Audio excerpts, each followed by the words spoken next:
Oi, gente, tudo bem? Sejam muito bem-vindos, bem-vindas a mais um bate-papo aqui no canal do Livro Não Me Livro. Vocês sabem aí que agora o podcast está unindo a literatura com saúde mental. Então, as entrevistas estão voltadas para os meus amados escritores e, obviamente, para profissionais que atuam dentro da saúde mental. Psicólogos, psicanalistas, psiquiatras, essa gama, essa galera que merece muito respeito e espaço para evidenciar, abordar, falar sobre questões de saúde mental. Então agora a gente vai conversar, trocar uma ideia, conhecer não só ela como profissional, mas também toda a atuação que ela tem dentro do mercado, tá? Para que vocês possam aí conhecer o trabalho, conhecer a pessoa, para seguir no Instagram, para acompanhar o trabalho, tá bom? A gente vai conversar agora com a psicóloga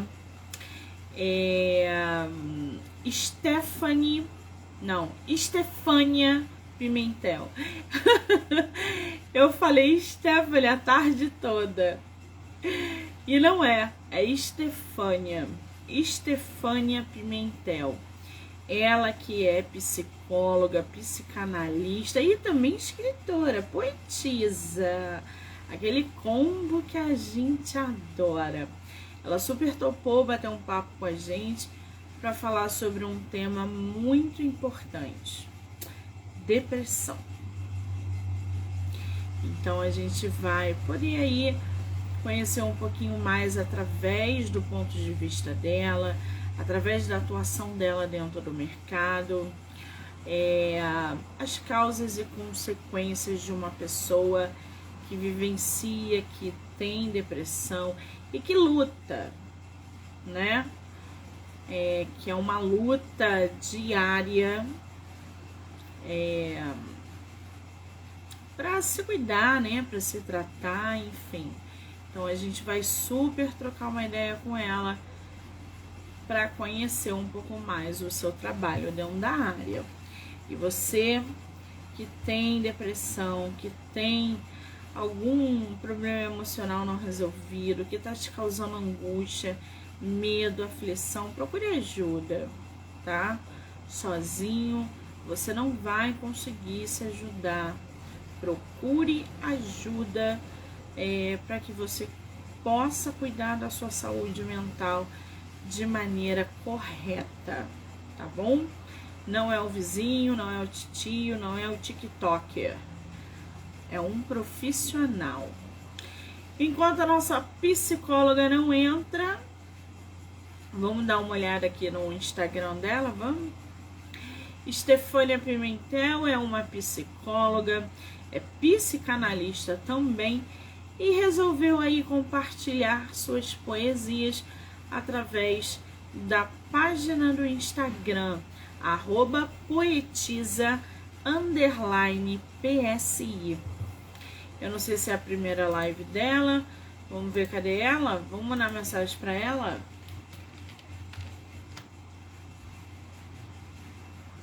Ah, ela entrou aqui, ó. Estefânia aqui.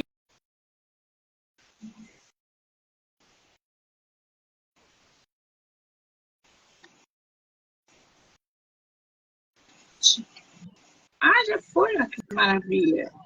Olá! Olá, deixa eu ver. Querida, não tô te vendo, tá tudo preto. Isso aí é a câmera. Ih, a internet travou lá.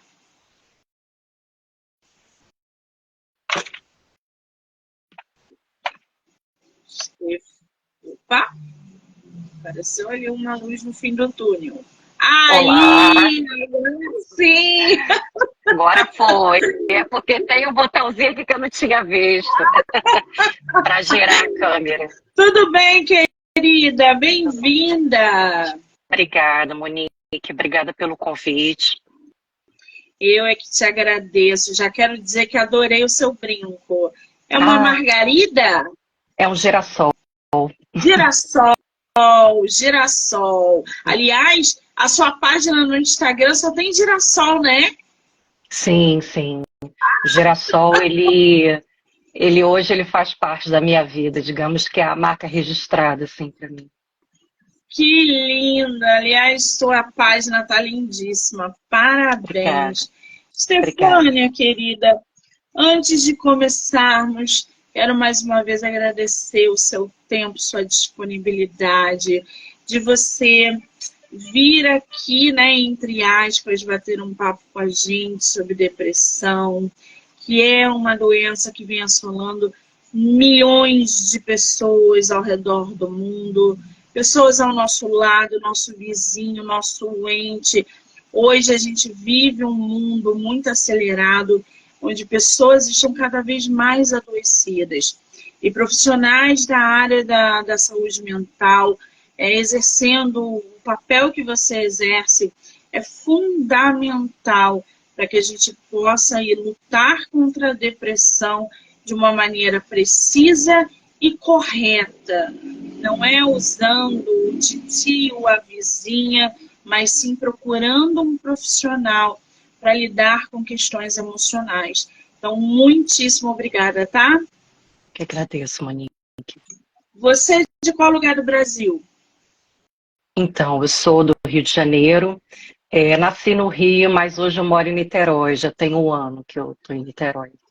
Ah, que delícia, sou da Tijuca. Ah, que legal! Eu trabalho presencialmente na Tijuca também. Ah, você tá brincando? Vamos marcar um café? Não, vamos, com certeza. Delícia! À Gente, disposição. ela trabalha no meu bairro! Olha só que coincidência! Ah, que Legal, delícia! né? Quando você estiver aqui, manda mensagem para a gente tomar um café. Monique, Claro. tenho meia hora. Aí eu vou lá, encontro com você, a gente toma um café, tá? Tô de bola, marcado então. Muito bem. Oi, Stefânia, você hoje atua dentro. Você é formada em psicologia, você é Isso, psicanalista. Conta um pouquinho da isso. sua formação para gente. Então, é, primeira coisa, né, porque se confunde muito a psicanálise com uma linha da psicologia, mas na verdade psicanálise e psicologia são coisas distintas. Para você ser um psicanalista, não necessariamente você precisa fazer uma faculdade de psicologia, você pode ter um ensino superior, por exemplo, trazer um exemplo bem assim, engenheiro, você pode ser formado em engenharia, mas em algum momento da vida a psicanálise tocar você através da sua própria análise e você começar uma formação, seja numa instituição ou uma formação autogerida, né, com grupos de estudos, enfim. E isso fazer de você, em algum momento, um psicanalista. É uma questão de poder se autorizar também. Então, para responder sua pergunta, a partir disso, a minha trajetória na psicanálise começou há 5 anos atrás, com a minha análise pessoal, supervisão. É o famoso tripé que a gente fala, né? A análise pessoal, a supervisão de algum profissional mais experiente e a prática, né? O ato de clinicar e atender. Já na psicologia, a minha trajetória é um pouco mais recente. Eu tenho 2 anos de formada pela psicologia, mas eu já tive muito esse contato com a psicanálise desde cedo, né? Assim, eu fui muito tocada pelo que a psicanálise proporciona, sabe, Monique? Que é, além de você ter a oportunidade de se escutar, você poder colocar nessa tua própria escuta um certo texto que ele está ali à tua disposição para você poder editar, reescrever, desconstruir, construir. Eu acho que a psicanálise ela tem essa beleza de tornar a vida mais plástica, sabe? Mais flexível, menos rígida. Eu acho que quando a gente se torna menos rígido, a possibilidade de quebrar, ela com certeza diminui. Muito bem. Quando a gente hoje fala de depressão, muitas coisas vêm à cabeça, né? A gente pensa em alguém, a gente lembra de alguma coisa ou de uma situação. Você hoje trabalha com pacientes com depressão, ou você tem um leque aberto onde trata dentro do consultório ou de maneira virtual outras condições? Sim. A psicanálise, ela não costuma dividir os atendimentos como a psicologia faz em diagnósticos, né? Não que a psicanálise não acredite em diagnósticos, mas a gente vê as pessoas de uma forma diferente. Por exemplo, a própria depressão, o próprio termo depressão, ele não existe na psicanálise. Existe o termo melancolia. Existem as estruturas, né? Estrutura neurótica, estrutura psicótica e a estrutura perversa. Geralmente é o que costuma orientar um psicanalista, são essas estruturas. E os psicanalistas contemporâneos, que inclusive é um pouco que eu estou começando a estudar agora na minha pós-graduação, essas restrições, vamos dizer assim, das estruturas, elas se abrem um pouco. Em que sentido? Que uma pessoa, ela pode estar no meio dessas estruturas, né? E aí ser difícil encaixá-la só na neurose, só na psicose, só na perversão. Os autores contemporâneos, eles trazem, por exemplo, André Green, é um psicanalista contemporâneo que ele traz muito o termo de não neurose, né? Ele trabalha com estados limites, o que a gente chama de borderline, né? Só que tem uma certa vertente da psicanálise que não leva em consideração esses estados que são chamados de limítrofes, né? Eles costumam determinar ou é neurótico ou é psicose. Mas para responder sua pergunta, eu trabalho assim, com a demanda que vier, né? E aí, dentro da responsabilidade, dentro da ética, eu procuro me posicionar. Bom, eu acredito que consigo atender esse caso, não, eu acredito que eu não consigo no momento e poder encaminhar. Eu acho que isso é uma conduta muito importante de qualquer profissional, seja da psicanálise ou psicologia. Isso é muito importante você frisar, porque um profissional da área da saúde mental, ele também precisa de ajuda emocional. Então, algumas coisas ele não vai conseguir aderir. Sim. Olha, o seu caso no momento eu não consigo, ou porque eu estou sobrecarregado, ou porque eu estou com outras questões, ou porque realmente não é a minha área. E cabe à pessoa que foi procurar ajuda entender e procurar outro profissional. Posso estar indicando alguém porque é de confiança. Então, tem todo um amparo ali. O profissional da saúde mental não vai falar, não vou te atender não, porque não tem. Não é assim, gente. Não. Existe todo um amparo, existe toda uma técnica que eles fazem com os pacientes, enfim, com as pessoas que procuram por ajuda. Agora, esse negócio da psicanálise, eu não sabia essa diferenciação da melancolia e depressão. Eu achei interessantíssimo, porque a gente que está de fora, a gente não conhece muita coisa, muito termo, como isso acontece entre vocês, os nomes e tal. Hoje você, quando pega, por exemplo, um paciente num consultório, uma pessoa que chega até você e fala, olha, eu não tenho motivo para ter uma depressão, mas eu estou angustiada, tem alguma coisa que não está, que está acontecendo e eu não estou identificando. Você consegue aí identificar, diagnosticar um princípio de quadro depressivo nessa pessoa? Ou você acha que isso é uma outra questão que ela não resolve no atual momento que ela está vivendo? Como é que você diagnostica uma pessoa com depressão, nesse caso? Bom, a primeira coisa, né, Monique, assim, é poder lembrar que, apesar de existir hipóteses diagnósticas que podem guiar um tratamento, é apenas uma hipótese, né? O mais importante é poder estar atento à história daquele sujeito, à história daquela pessoa.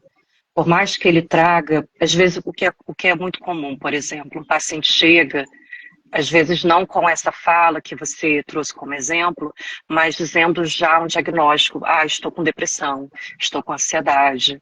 Mas o que é essa ansiedade para esse sujeito que chega? O que é essa depressão? Então, quando chega assim fechado, também é uma forma de abrir, poder perguntar, ok, mas no seu dicionário pessoal, o que é a depressão para você? O que é a sua depressão? Porque não é depressão, são depressões, né? Não é ansiedade, são ansiedades. É sempre no plural. A mesma coisa psicologia, né? Não é psicologia, são psicologias. Então, a partir do olhar daquela pessoa, né? Eu costumo dizer que o maior especialista na história do paciente que chega é o próprio paciente, não sou eu, né? Então, a partir do exemplo que você deu, como identificar, né? O que é muito comum, Monique, assim, eu acho que é sempre bom partir do pressuposto social, né? A sociedade que nós vivemos hoje, o contexto que nós vivemos hoje. O tema da live é depressão hoje, justamente para falar de algo que é coletivo, de algo que tem a ver com o nosso tempo. A depressão, as depressões, né? Elas são um sintoma, né, social do tempo e do nosso tempo, né? Uma autora psicanalista muito conhecida que traz essa discussão é a Maria Rita Kell. Ela tem um livro maravilhoso que se chama O Tempo e o Cão, e ela traz muito essa visão social da depressão, né? Então, e aí a gente vai começando de forma macro e afinando isso até chegar ao micro, que é ali naquele sujeito, naquela pessoa. Então, eu procuro saber como é a vida dessa pessoa, como é a rotina dessa pessoa, a família dela, a história pregressa dela, se ela mora numa comunidade, se ela mora, enfim, em um estado específico, tudo isso tem uma relação, né? Porque o sujeito ele é biopsicossocial, né? Nunca é somente... eu sempre vou olhar a pessoa a partir... A gente chama de uma visão holística, vamos dizer assim, né, como um todo. Então, geralmente, para conseguir algumas pistas, é procurar saber do entorno dessa pessoa, como é que é o mundo dessa pessoa, né? E a partir daí, poder identificar o que é essa angústia da qual ela se queixa. A angústia, Monique, é uma coisa interessante na psicanálise, porque para a psicanálise a angústia ela sempre vai existir. A angústia é aquilo que movimenta o sujeito, é aquilo que faz o sujeito, a pessoa, ir atrás das coisas que ela deseja realizar, enfim, é algo que movimenta a vida dela para frente, né? Mas eu posso ter um desejo no momento e conseguir realizá-lo, e aí o que eu vou fazer agora? É isso, é sempre e agora, e agora. É isso que vai movimentando a pessoa. Então, a angústia, ela é necessária uma certa medida. Agora, quando tem sempre a questão da quantidade, a gente chama da dimensão econômica em psicanálise, né? Quando isso está excessivo, aí é um momento em que a pessoa geralmente bate, né, na porta do consultório, diz, olha, não estou bem. É quando tem algo quase que transbordando, ou que já transbordou, né, muitas das vezes. Você falou aí um negócio... As pessoas só procuram ajuda quando elas estão afogadas. Quando elas não conseguem mais respirar, porque elas acham que quando elas estão bem, elas não necessitam de ajuda. Então elas esperam, elas ficam sem fôlego para poder procurar ajuda. E chega às vezes dentro do consultório despedaçada. E aí, desculpa. Fala, pode falar. Não, pode falar. Não, é um gancho nisso que você está falando, que assim, é muito importante, Monique, porque então, existe um certo estereótipo, às vezes, eu percebo que alguns pacientes chegam de outros profissionais tendo uma certa ressalva com a psicanálise, porque de fato porque o que acontece, além de ter a psicanálise, tem psicanalises, né, são várias vertentes. Existem algumas vertentes que elas são mais de um certo confronto. O que eu quero dizer? Logo de início, existe uma tendência ali de tentar fazer com que aquela pessoa que traz aquele sofrimento se implique naquele sofrimento. E quando chega uma pessoa que ela está despedaçada, como é que eu vou confrontar essa pessoa? Sim, ela tem uma parcela naquilo que acomete, naquilo que acontece com ela, mas como é que de cara eu vou trazer isso? Então, essa primeira acolhida, ela é necessária nesse sentido de que tem um ego ali, um eu, né, que está despedaçado, e que precisa primeiro desse cuidado, aos poucos ir catando os pedaços, para assim depois a pessoa poder mergulhar naquilo. O que eu tenho a ver com isso? Então, às vezes existe uma certa ressalva da psicanálise de algumas pessoas que tiveram algumas experiências ruins por conta disso. Tem algumas vertentes que elas são mais confrontativas, vamos dizer assim. Muito bem. Agora, eu tenho visto, né, já há algum tempo, booms. Então, assim, o último boom foi o do TDAH. Todo mundo com TDAH diagnosticaram com TDAH. O outro boom foi com autismo. Uma galera sendo diagnosticada com autismo. E a depressão, ela entra e sai nesses boom. Então, a gente tem um colapso de muita gente com ansiedade e depressão. Só que o que as pessoas não entendem é que um processo que você passa de tristeza é momentâneo. E o processo de depressão é outra coisa. As pessoas estão confundindo aquele momento de tristeza que ela vivencia com uma depressão, com um quadro depressivo. A gente pode dizer que isso acontece mais do que o normal e os tipos de depressão que a gente tem visto, eles se enquadram nessa tristeza momentânea que pode prolongar por um período maior ou não. Então, o que você falou, né, Monique, isso é muito importante da tristeza. Você mesma já trouxe aí uma introdução que tristeza é diferente de depressão. Tristeza é uma tonalidade que faz parte da vida. Não existe alegria sem a tristeza. As coisas precisam de opostos para existir. Então, muitas das vezes eu vejo essa coisa de o que você chama de um boom, por exemplo, de pessoas se autodiagnosticando com depressão, às vezes por um curto período de tristeza. Eu vejo como um certo sintoma. E o que eu quero dizer? Algo que está indicando uma característica social do momento, de não poder lidar, uma certa dificuldade de lidar com essa tal da angústia que a gente começou a falar, né? Essa coisa que parece que tem uma falta, parece que tem um vazio, que tem um tédio, que como se isso não pudesse ter de forma alguma. Sendo que isso, na verdade, é a ponte de uma certa sublimação. O que eu quero dizer com sublimação? Uma oportunidade de você poder transformar aquilo em alguma coisa. Por exemplo, o que eu costumo fazer com as poesias, né? Acho que a poesia, ela, assim como qualquer produção artística, ela dá a possibilidade da pessoa, apesar do momento que ela está vivendo, apesar da engrenagem como o mundo gira, de poder trazer algo de um tempo subjetivo da pessoa. O que eu quero dizer com isso? A gente vive num mundo em que é um tempo em que é colocado para a gente de fora para dentro, né? isso causa uma aceleração, porque tem um excesso de informação hoje, né?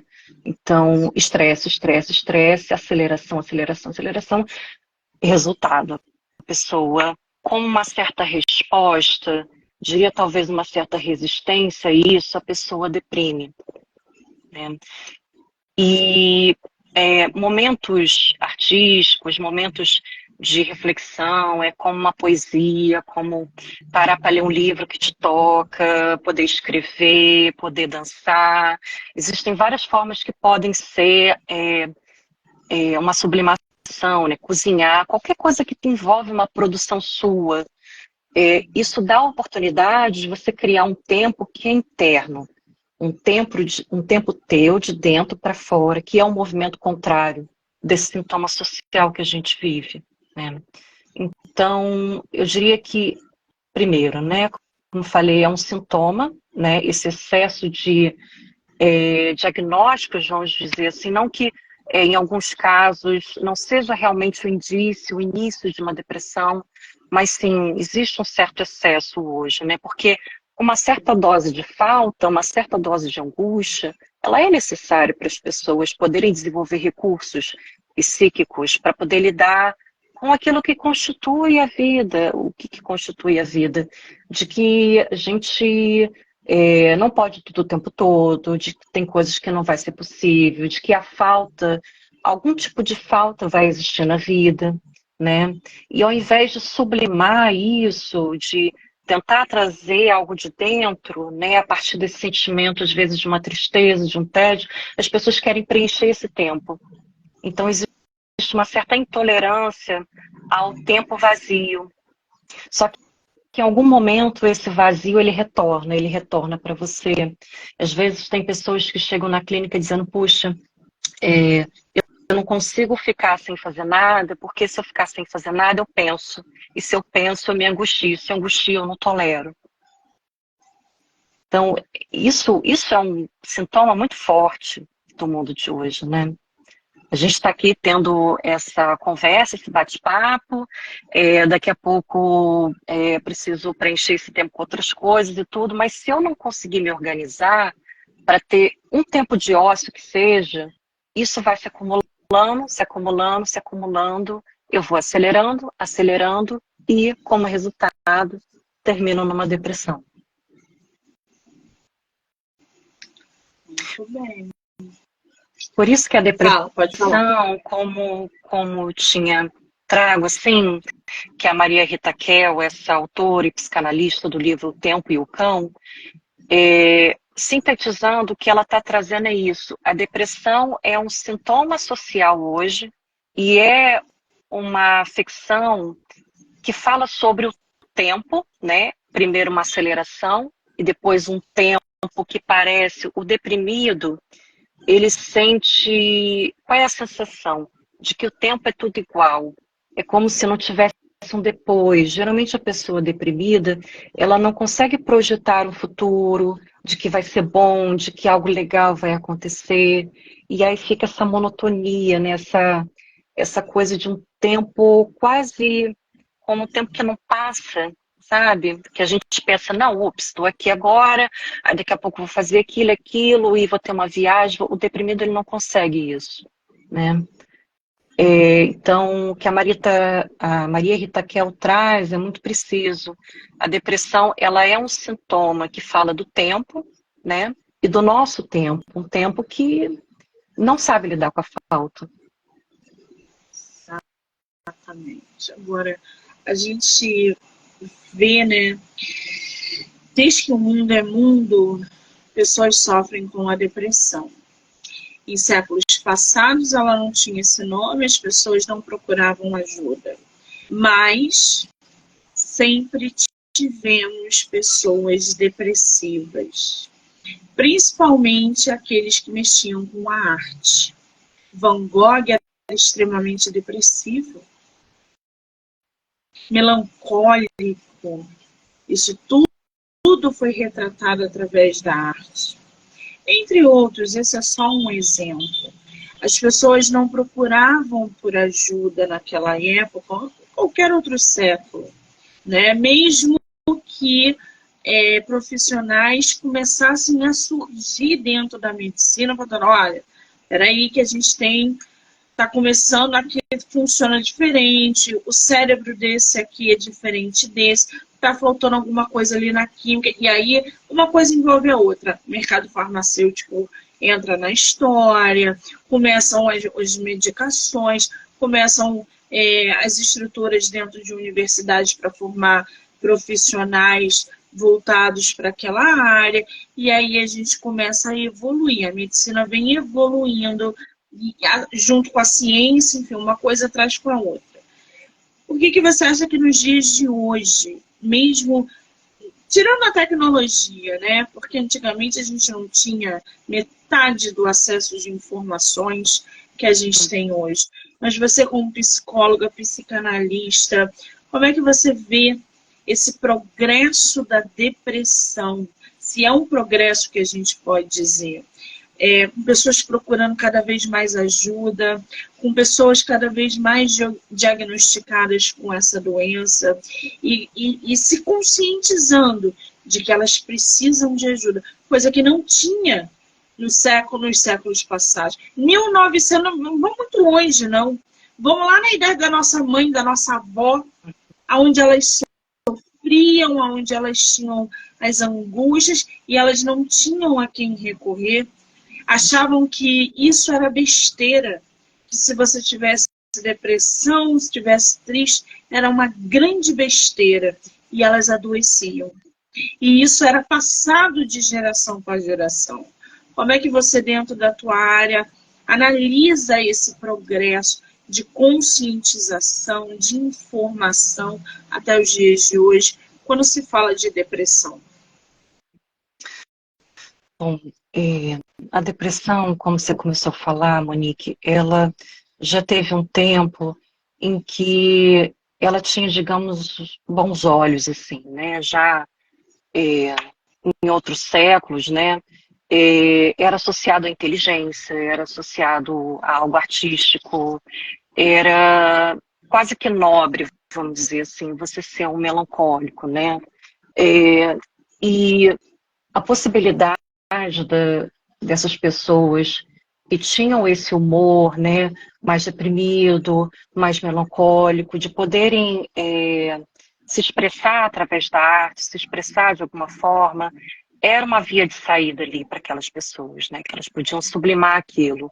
Porque o problema não é você ser deprimido, ter um humor mais melancólico, o problema é você não conseguir fazer nada com aquilo.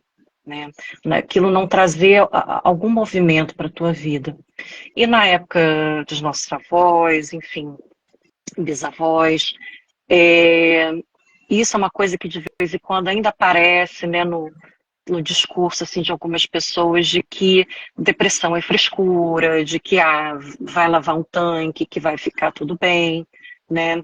Porque é um resíduo assim, ainda muito da modernidade, da época das fábricas, é um resíduo ainda muito grande também do discurso religioso, né, de que o trabalho salva, né, de que essa frase que a gente escuta muito de acordar cedo, eu esqueci agora como é que é a expressão, mas de madrugar enquanto, enfim, não estou lembrando a expressão, mas esse discurso que sempre esteve presente, Só de abrir um que parênteses aqui do termo que você falou. Trabalhe enquanto eles estão dormindo. Acorde enquanto eles ainda... enfim, eu entendi isso. Isso. E um outro também, que é Deus ajuda quem cedo madruga, né? Isso, lembrei. Então, assim, só que... E aí a gente está falando de uma questão que aí, o que se faz com esse discurso? Peraí, então eu preciso abstrair o que está se passando comigo, o que eu estou sentindo, e preencher isso com trabalho, preencher isso com alguma coisa. que isso leva ao que a gente estava falando antes, sobre, nesse primeiro momento, uma aceleração muito grande, porque é um tempo que é preenchido o tempo todo, não há tempo para sentir essa angústia, para pensar sobre essa angústia, e em algum momento aquela pessoa sucumbe, né? Começam a surgir sintomas físicos, né? Sintomas mais graves de depressão. Então, acho que hoje existe uma visão de que, primeiro que eu acho que essa questão do corpo e da mente tem sido muito mais levado em conta, né? De que não existe corpo separado da mente, né? Assim, você não consegue trabalhar incansavelmente, como, por exemplo, aquele filme Tempos Modernos, né? Sem você estar bem psicologicamente, sem você ter o tempo de lazer, ter o tempo de descanso. A pandemia, ela foi um certo, podemos dizer, de alguma forma, um experimento social, no sentido de que tiveram pessoas durante a pandemia que procuraram preencher ao máximo o tempo que elas tinham, né, para não pensar naquilo, começaram a trabalhar sem limites, mas também, por outro lado, teve pessoas que tiveram tempo ali para poder pensarem, repensarem a vida, pessoas que depois da pandemia resolveram se mudar, se separaram, resolveram casar, enfim. Então, respondendo a sua pergunta, eu acho que teve uma evolução no sentido de que começou-se a perceber que não adianta você começar, não adianta você colocar coisas para debaixo do tapete e colocar o trabalho em cima desse tapete, colocar ocupações em cima desse tapete, né? Em algum momento essa poeira ela vai levantar, mesmo com esse tapete em cima, né? As pessoas começaram a perceber que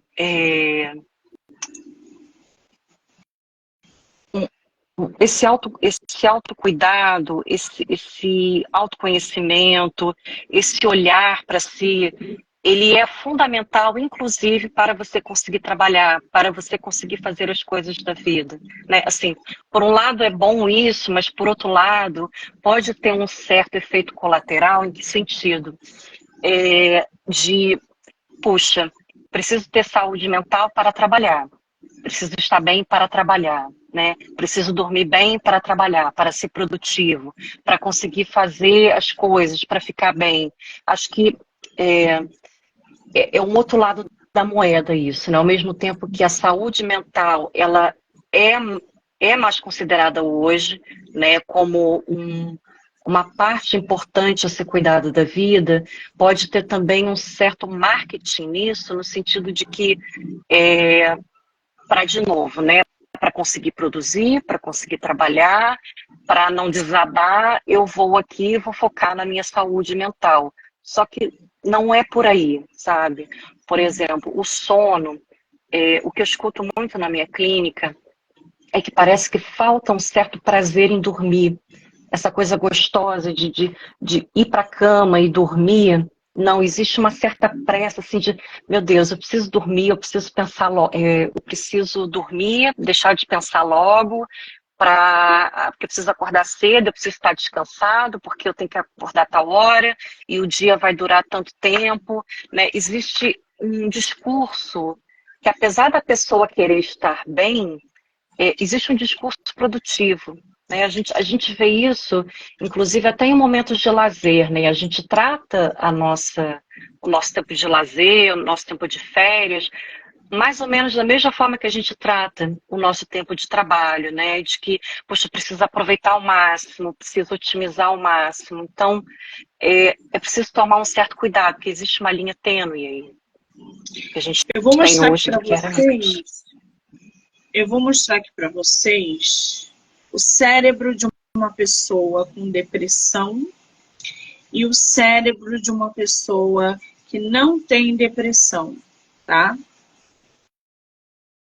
Ui. Não sei se vocês conseguem enxergar aqui. Esse aqui é o cérebro de uma pessoa que tem depressão, tá vendo? E esse aqui é o cérebro de uma pessoa que não tem depressão. Olha essa diferença. Isso é só um dos casos, né? A gente pode ver um cérebro com uma pessoa que tem DDAH. Ui, voltei. Pronto. O cérebro que uma pessoa tem DDAH é diferente de uma pessoa que não tem. Então, uma pessoa com depressão tem um cérebro que funciona diferente daquela pessoa que não tem depressão. A ansiedade é um sintoma da depressão ou não tem nada a ver? Tem tudo a ver, Monique. Geralmente, quando a pessoa está no estado de depressão, já teve um estado de ansiedade, né? Você estava mostrando a imagem do cérebro. De fato, o cérebro de um deprimido, de uma pessoa com depressão, funciona diferente de várias formas, mas um aspecto muito presente é a questão da lentidão. Existe uma certa lentificação, aquilo que a gente falou do tempo, né? Primeiramente, uma aceleração muito grande com a ansiedade, depois a depressão, onde tem um tempo que parece que é um tempo que não passa. Os movimentos de uma pessoa que está com depressão são mais lentos, pode existir sintomas como falta de memória, lentificação do corpo mesmo, cansaço que não passa, uma fadiga que não passa, o que se escuta muito às vezes no consultório: puxa, eu não consigo levantar da cama, né? Então, às vezes, foi muito importante você mostrar essa imagem, porque a gente está falando também de algo que é químico também, de algo que é fisiológico. É o que a gente falou, nós somos biopsicossociais. Então, não é porque existe a psicologia, a psicanálise, que a gente não possa fazer uso de outras áreas. E aqui, no caso, a gente está falando agora da psiquiatria. A psiquiatria, ela tem o seu papel, né?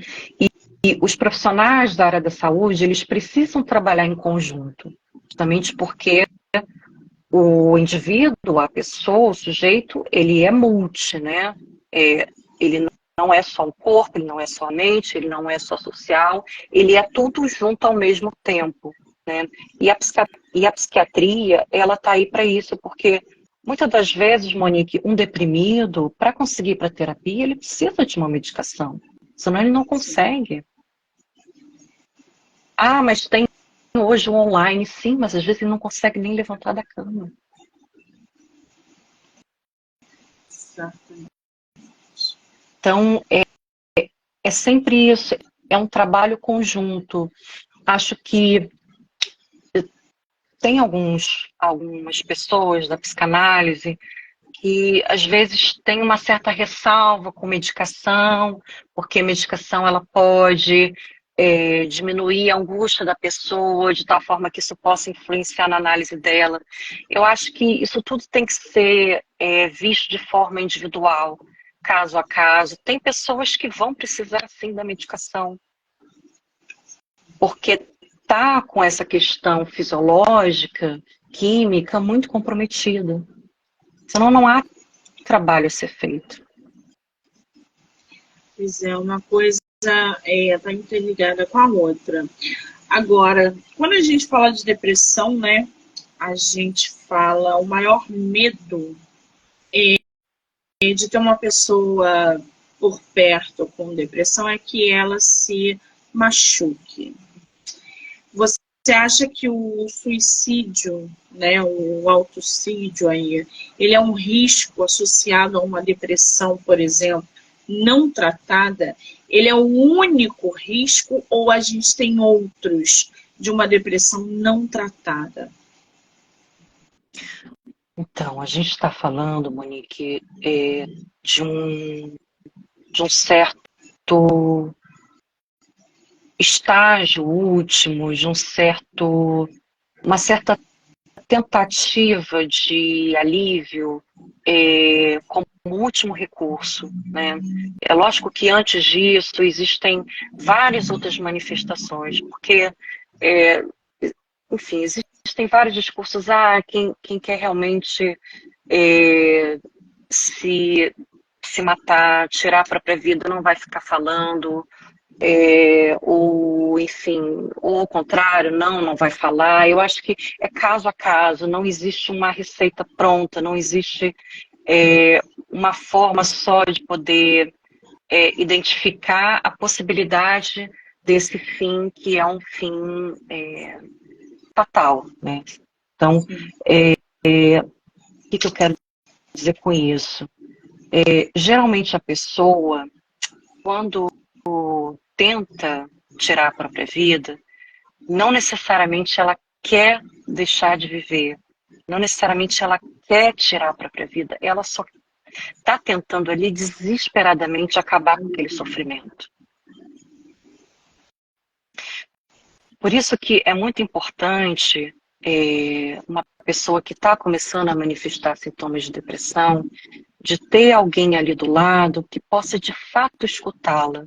E quando eu falo aqui de fato escutar uma pessoa que está manifestando sinais de depressão, é simplesmente escutar, é não dizer, vai ficar tudo bem, vai passar, reza. Nada contra a religião tem seu papel também. Nós também somos, segundo o Viktor Frankl, que traz a dimensão noética, né, para falar do espiritual, nós também somos espirituais, né, de alguma forma. Mas é muito mais do que isso, né? Poder ter aquele sentimento, aquele sofrimento visceral validado. Existe um autor da psicanálise que ele trabalha muito com a dimensão de trauma, e ele traz um termo que eu acho que merece ser mencionado aqui. Ele traz o termo do desmentido. O que é o desmentido? É quando acontece alguma coisa com a pessoa e aquilo não é validado, aquilo não é colocado como uma situação que de fato fez mal para aquela pessoa, né? Quando acontece algo com a pessoa que ninguém diz, olha, por exemplo, estou vendo o que está acontecendo com você, estou aqui do seu lado, né? O desmentido é isso de você colocar aquilo que aquela pessoa está vivendo como se fosse uma mentira. Do momento que você diz para uma pessoa que está com depressão, vai passar, faz isso aqui que você vai melhorar, você está colocando aquilo que ela está sentindo como mentira. Sim. E aquilo é muito real para aquela pessoa. Tanto é real que ela tenta dar fim àquilo de uma forma real no corpo. Ela tenta tirar a própria vida. Ela tenta sair daquele corpo que está pesado, que está trazendo um sofrimento que ela não vê saída de como lidar com aquilo. Então, o primeiro passo é poder escutar aquela pessoa. Olha, eu estou aqui, me fala o que está acontecendo com você, deixa eu tentar te entender, sem tentar trazer uma solução. A gente tem muito isso, às vezes, de escutar uma pessoa que não está bem e querer trazer uma solução. A gente, às vezes, acha que está ajudando, mas você não está. Você está fechando a sua escuta. Você está impedindo aquela pessoa de falar, você está tirando o espaço dela de fala. Exatamente, você tocou aí num ponto bem interessante. Gente, a depressão, ela não é qualquer coisa. Vai passar, não é assim. Fulana está desenvolvendo... Você, primeiro, nós não estamos aptos, nós leigos, né, observadores, meras... não estamos aptos para dizer se aquela pessoa está com depressão ou não. Por isso existem profissionais. E outra coisa, desdenhar daquele sentimento, daquela melancolia, não nos cabe. Se você foi procurada como amiga, deixa desabafar. Naquele momento, o que você pode fazer para aquela pessoa é deixar que ela desabafe. e encaminhá-la para um profissional. Não é usar a sua vida, as suas visões, para dizer para ela como ela tem que lidar com aquele problema. Porque você não é profissional. Os profissionais são qualificados para cuidar de você no momento que você começa a identificar que não está bem. E aí entra essa questão. Como é que a gente consegue, no nosso dia a dia, identificar um começo de depressão? Ou seja, como que a depressão começa a interferir no dia a dia de uma pessoa? Geralmente, Monique, que assim, existem várias manifestações de uma pessoa que está em depressão. Às vezes as pessoas acham que a pessoa deprimida, ela somente não, ela somente tem, por exemplo, dificuldade de acordar, fica com um humor mais triste, mas não existe só essa manifestação de depressão. Existe depressões que elas são mais ativas. O que eu quero dizer com isso? Às vezes a pessoa pode estar demonstrando ali uma irritação exacerbada, sabe? Pessoa que muito irritada, que estoura facilmente, muito estressada. Isso pode ser também um sinal de depressão, né? Ao mesmo tempo que, sim, existem os sinais clássicos, né? Desânimo, fadiga, cansaço, ausência de prazer nas coisas que antes tinha prazer em fazer, né? Então, assim, é caso a caso. E poder identificar isso, acho que é muito a partir do que a gente falou antes sobre essa dimensão econômica, que fala da quantidade, a intensidade. Como que isso está, como que essa pessoa está manifestando comportamentos numa intensidade que chama atenção, né? Ela está muito mais irritada que o normal, por muito tempo já. Ela está com um desânimo anormal, numa intensidade anormal, por um tempo muito longo, né? Acho que pode começar a ser observado sinais a partir daí. Como é que está essa intensidade, né? Seja ela de uma forma maior, né, de um excesso ou de uma diminuição, né, desse estado de ânimo, vamos dizer assim. Muito bem. Alguém aí na live tem alguma pergunta para a nossa psicóloga? Faça agora, antes que a gente finalize o nosso bate-papo. Agora, me diz uma coisa. A gente vê que essa era cheia de informação, tecnologia, vem causando cada vez mais ansiedade, depressão, o famoso borderline. Aliás, explica pra gente um pouquinho o que é o borderline. Então, para a psicanálise, Monique, primeiro que esse termo não existe assim, na psicanálise, né? Existem alguns colegas, sim, que vão trazer, mas geralmente se fala de estado limite, estado limítrofe, mas trazendo esse termo, borderline, é um estado como se ele tivesse ali na fronteira, né? Na fronteira entre uma pessoa que essa palavra eu não gosto muito, mas vamos lá, entre alguém que é normal, né? E alguém que tem alguma coisa ali que indique um certo um eu mais enfraquecido, um ego mais enfraquecido. Existe uma certa dificuldade da pessoa que sofre com borderline, com estado limite, que tudo é muito intenso. Uma patologia em que a pessoa é acometida por um vazio muito grande. Existe sempre um vazio muito grande. Uma dificuldade dificuldade também de...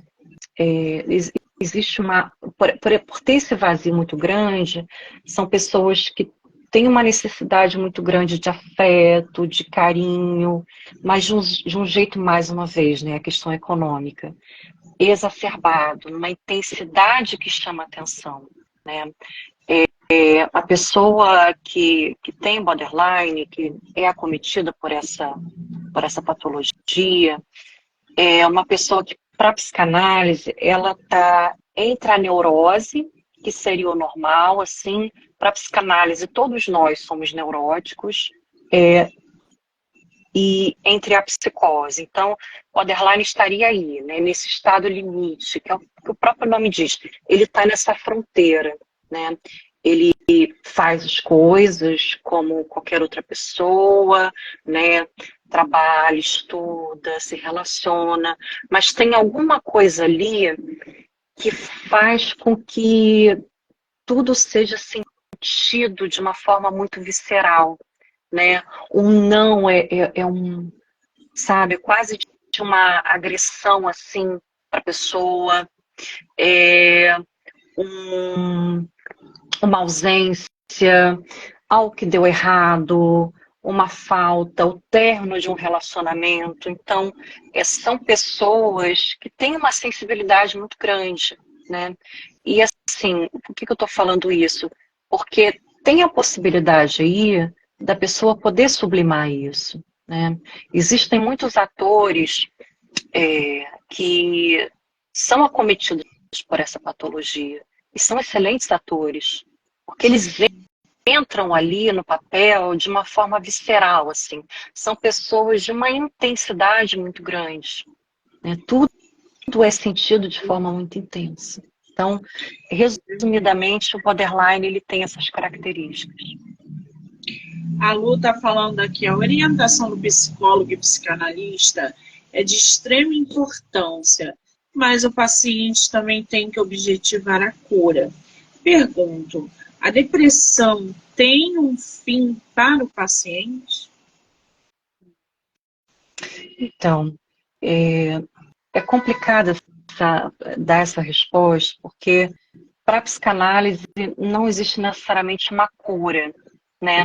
Mas você vai adquirindo formas de lidar com aquele sofrimento. Você vai tendo outras saídas, outras possibilidades de subjetivação daquilo, né? Então, o deprimido, ele pode... É como se fosse, vamos imaginar um quadro, né? E aquele traço, ele vai estar ali sempre presente de alguma forma, mas numa análise a pessoa, aquilo já não vai trazer, aqueles traços ali naquele quadro, já não vão trazer tanto sofrimento. A pessoa vai conseguir ressignificar aquilo, transformar aquilo, né? Para a psicologia, sim, a depressão ela pode ter uma cura, né?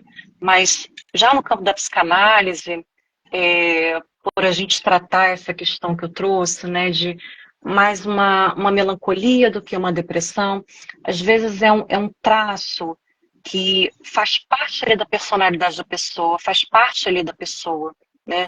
Que ela, de certa forma, vai conviver com aquilo, mas ela tem a possibilidade de conviver muito melhor com aquilo. Muito bem. Hoje você atua com grupos ou só de maneira individual?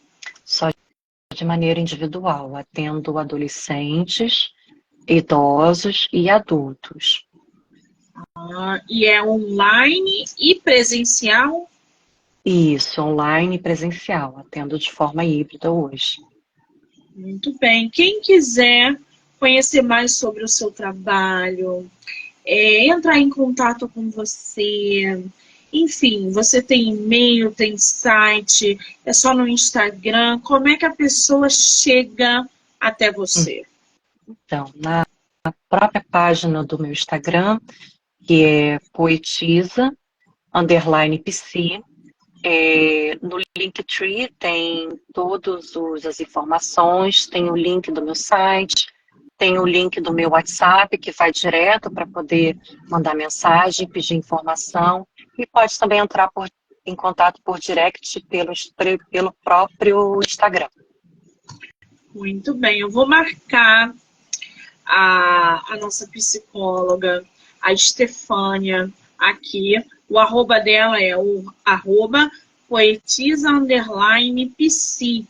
Então eu vou marcar ela aqui na live para que vocês possam segui-la, acompanhar ela, o trabalho que ela faz.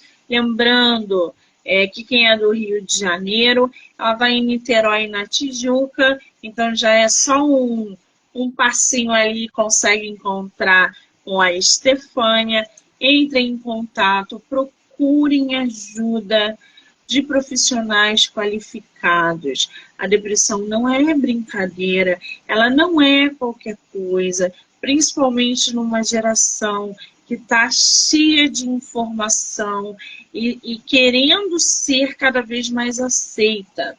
As pessoas que estão chegando nessa geração, 60, 70, que ainda não consegue se firmar na tecnologia, a gente está aqui não parando, pedindo, por favor, que se conscientize para buscar ajuda.